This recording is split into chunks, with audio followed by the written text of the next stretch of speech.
나의 인간관계는 나는 사람을 어떻게 대하는가 이제 그런 제목이 되겠습니다. 참 우리의 삶에서 가장 중요하고 또 소중하고 그러면서도 가장 어려운 것이 인간관계입니다. 아, 여러분들은 오늘 하루를 사시면서 이제 많은 사람들을 생각하시고 또 직접 대하시기도 하실 텐데 그렇게 많은 분들을 대하실 때마다 어떤 마음으로 대하시는지요? 요즘은 이제 뉴스도 많이 보시고 또 집에 많이 계시니까 또 각자의 어떤 기계로 그런 미디어를 볼 수 있는 도구로 많은 사람들, 사건들을 대하게 됩니다. 그럴 때마다 우리들이 생각을 하죠. '아 이런 상황에 이런 사람은 참 문제가 많다. 아 이런 사람은 참 좋은 사람이다.' 이제 그렇게 하다 보니까 우리도 모르는 사이에 일반 미디어에서 이제 평가하고 분석하는 거기에 우리의 생각이 접하기가 쉽습니다. 당연히 분석도 하고 평가도 하는 것은 필요합니다. 그러나 세상 일반 삶에서는 평가를 한 다음에 이제 어떤 경우는 그 사람에 대한 단정까지 하죠. '아 이 사람은 나쁜 사람, 이 사람은 뭐 좋은 사람.' 이렇게. 근데 어 예수 믿는 하나님의 그 뜻을 이 땅에서 성취하는 우리 크리스찬들은 사람을 대할 때 어떻게 대해야 될까요? 저는 이게 참 중요한 문제라고 생각합니다. 왜냐하면은 저 자신도 많은 생각을 하면서 저도 모르게 사람을 대할 때마다 저의 어떤 생각, 어떤 분석, 어떤 평가가 저도 모르는 사이에 앞서가는 것을 깨닫게 됩니다. 그런데 오늘 말씀을 보면서 제가 한 번 더 깨달은 것은 예수님은 그러지 않으셨다는 겁니다. 예수님이 오늘 본문에 보니까 15장 1 절에 모든 세리와 죄인들이 말씀을 들으러 가까이 나오니 자 세리와 죄인들 당시에 사람들이 다 꺼리하고 다 싫어하고 왜냐하면 세리는 로마 그 제국의 앞잡이들이었고 또 죄인들이라고 할 만큼 그렇게 나쁜 사람으로 여기는 그런 대상들이었습니다. 또 여기서 죄인들은 그 각자의 삶의 현장에서 뭐 죄악을 저지른 사람들, 나쁜 일을 행한 사람들, 그리고 당시에는 이제 동네가 크지 않고 또 다 서로 아는 상황이니까 저 사람 한번 나쁜 사람이라고 소문이 나거나 알려지게 되면은 사람들은 다 가까이 하지 못하는 싫어하는 거기에다가 종교 국가였으니까 뭐 그 사람이 뭐 이제 삶의 어려움을 당했다 그러면 '아 저 사람 죄 지었기 때문에 하나님의 벌을 받은 것이다.' 이렇게 낙인 찍히는 이런 상황의 사람들이 말씀을 들으러 주님께 가까이 나오니까 이 2 절에 보니까 이 사람이 즉 예수님이 죄인을 영접하고 죄인을 죄인 되는 사람들을 그렇게 예수님은 다 받아들이셨다는 겁니다. 그런데 아마 저 같은 사람도 당시에 그렇게 있었다면은 어떻게 했을까요?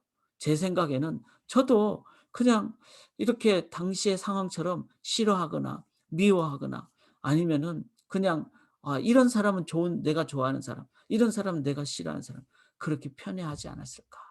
근데 그렇게 대하니까 참 삶이 쉽지가 않더라고요. 왜냐하면 피곤하고 그리고 진짜 기쁨이 없고 우리가 언제 제일 기쁘죠? 전도할 때 제일 기뻐요. 선교할 때 제일 기쁩니다. 왜냐하면 하나님이 기뻐하시는 일이니까. 그런데 사람이 사람을 뭐 분석하고 평가는 할 수 있겠죠. 그런데 단정짓고 아예 그냥 좋은 사람, 나쁜 사람 이렇게 단죄해 버리는 그런 상황이 될 때는 우리는 삶의 관계가 사람과의 관계이기 때문에 피곤해지고 영이 죽어가고 그렇게 되더라고요. 예수님은 어떻죠? 모든 세리와 죄인들 가까이 말씀 들어올 때 다 영접하십니다. 그리고는 바리새인과 서기관들이 질문해도 다 받으십니다. 가룟 유다가 끝까지 예수님 팔려고 해도 끝까지 가룟 유다를 향해서 예수님의 마음을 향하신 분이십니다. 왜 그럴까요? 그 부분을 예수님께서는 이제 두 가지 비유를 들어서 설명을 하십니다. 잘 아시듯이 첫 번째 비유는 100 마리 양 중에 한 마리 잃어버린 양에 대한 그 비유고 두 번째는 열 드라크마 중에 한 드라크마를 잃어버린, 이제 예수님이 이렇게 비유를 반복하신 것은 강조죠. 그다음에 이해하려 하라고 우리 보고. 그리고 두 번 했다는 것은 쉽게 설명하셨다는 겁니다. 그래서 이 두 가지 비유를 오늘 보시면서 우리가 사람에 대한 예수님의 자세를 깨닫게 됩니다.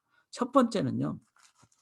이 잃어버린 양에서도 6 절에 보면은 이렇게 말씀하죠. 집에 와서 그 벗들과 이웃을 불러 모으고 말하되 나와 함께, 자, 잃어버린 양을 찾았어요. 찾으니까 100마리 중에 한 마리잖아요. 나와 함께 즐기자. 나의 잃은 양을 찾아내었노라. 나의 잃은 양. 이 말은 것은 이 100마리 중에 한 마리, 100분의 1이라는 의미가 아니라 이 목자에게는 이 양이 정말 마음이 간, 그 마음을 다해서 길렀던 그 양이라는 겁니다. 우리가 그렇게 이제 살면서 그런 상황을 겪으시잖아요. 반려견이라 그러죠. 반려묘. 우리가 애완동물. 집에서 애완동물을 기르는데 어 제가 이렇게 보면은 정말 마음을 다하고 막 마음이 가고 막 그러더라고요. 그 애완동물을 잃어버렸다면은 여러분 어떡하시겠어요? 정말 찾고 찾고 찾고 그러지 않겠습니까? 그 그 그런 의미 이상이라는 겁니다. 나의 잃은 양이라는 것은. 여기서 열 드라크마, 한 여자가 열 드라크마가 있는데 하나를 잃어버렸어요. 그런데 제가 앞부분에 그림에서도 보여줬듯이 그 열 드라크마는, 자, 한 드라크마는 한 데나리온, 즉 노동자 하루 품삯이에요. 그러니까 하루 100불 정도 우리가 뭐 노동을 해서 번다 그러면은 열 개니까 1000불 정도에 해당하죠.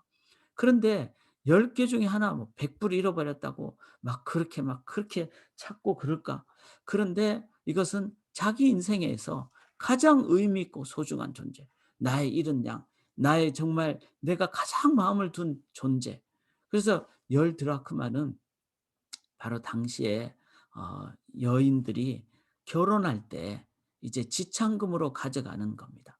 그래서 자기의 그 열 드락하면 다 구슬에 깨어서 10 개가 딱 됐을 때 머리에 쓰는, 그래서 이제 이거는 반지 같은, 결혼 반지와 같은 겁니다. 그런데 10개 중에 하나를 잃어버렸다. 그건 뭐죠? 자기 결혼 반지를 잃어버린 것과 같은 겁니다.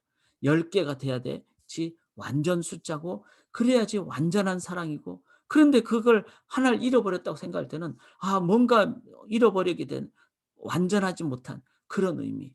그래서 그 10개 중에 하나는, 이게 10개 중에 10 개가 다 있어야지 되는 가장 의미 있고 소중한 거라는 겁니다. 하나님 앞에 영혼은요, 하나님의 뭐 100 분의 1이 아니라 이거는 없으면 안 되는, 여러분 결혼 반지를 잃어버리면 그냥 똑같은 금액으로 사지 않잖아요. 그거는 찾고 찾고 또 찾고 또 찾는 그런 겁니다. 유일한 겁니다. 가장 소중한 겁니다. 가장 의미 있는 존재입니다.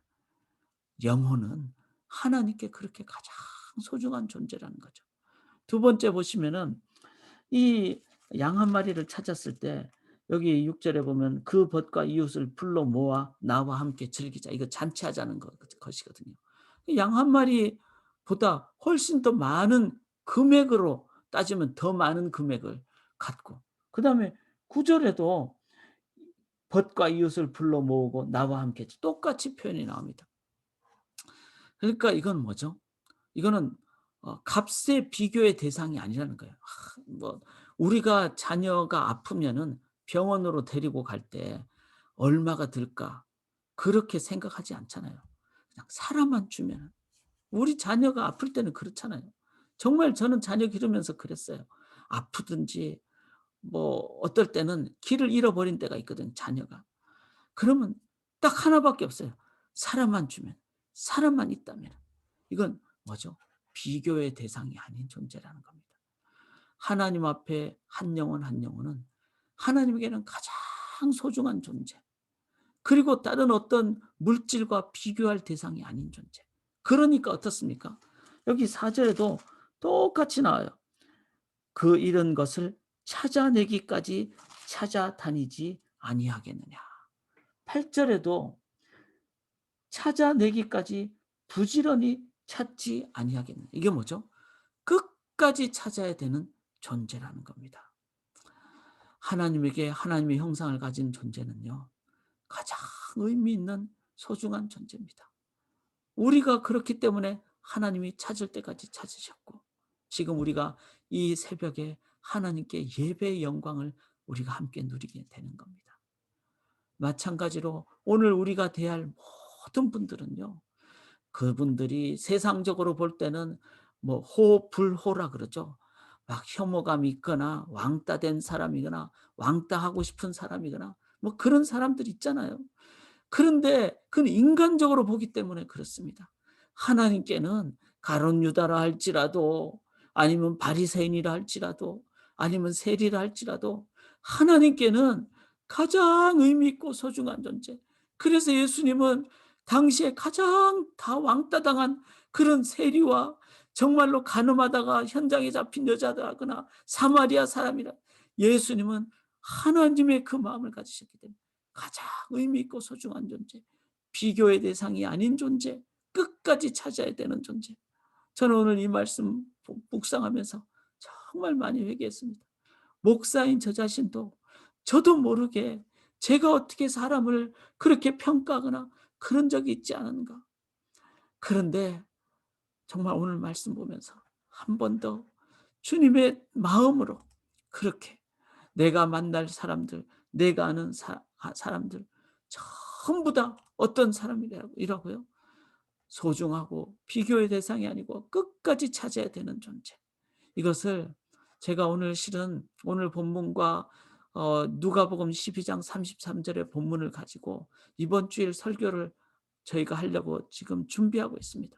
그런데 이게 12장 33절의 설교 본문 중에 하나입니다. 그런데 이런 내용이 나와요. 너희 소유를 팔아 구자여 낡아지지 아니하는 배낭을 만들라. 곧 하늘에 둔 바 다음이 없는 보물이니. 자, 하늘에 둔 바 다음이 없는 보물은 뭐죠? 하늘의 보물을 쌓아두는 것. 거기는 뭐죠? 하늘의 영혼들이죠. 그 영혼들은 낡아지지 않아야 하는 배낭을 만들듯이 우리가 영혼을 향해서 오늘도 소유를 팔아 구제하는, 우리는 구제할 때 뭐 그냥 도와주지 뭐, 또 안 도와주면 뭐 그냥 조금 힘들겠지, 이거 아닙니다.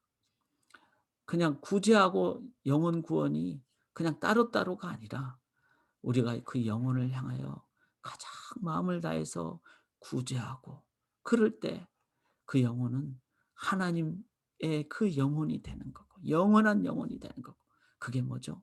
낡아지지 않은 전대죠.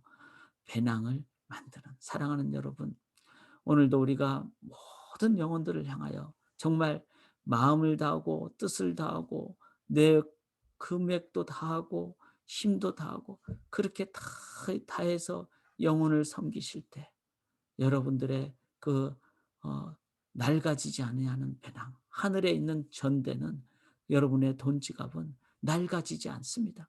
거기에 보물을 쌓아 두시는, 거기에 부자가 되시는, 영원한 세계의 부자가 되시는 그 영혼들을 가장 사랑하시는 우리 성도님들 되시기를 원합니다. 영혼은 어떤 사람이든지 소중하지 아니한 존재가 없습니다.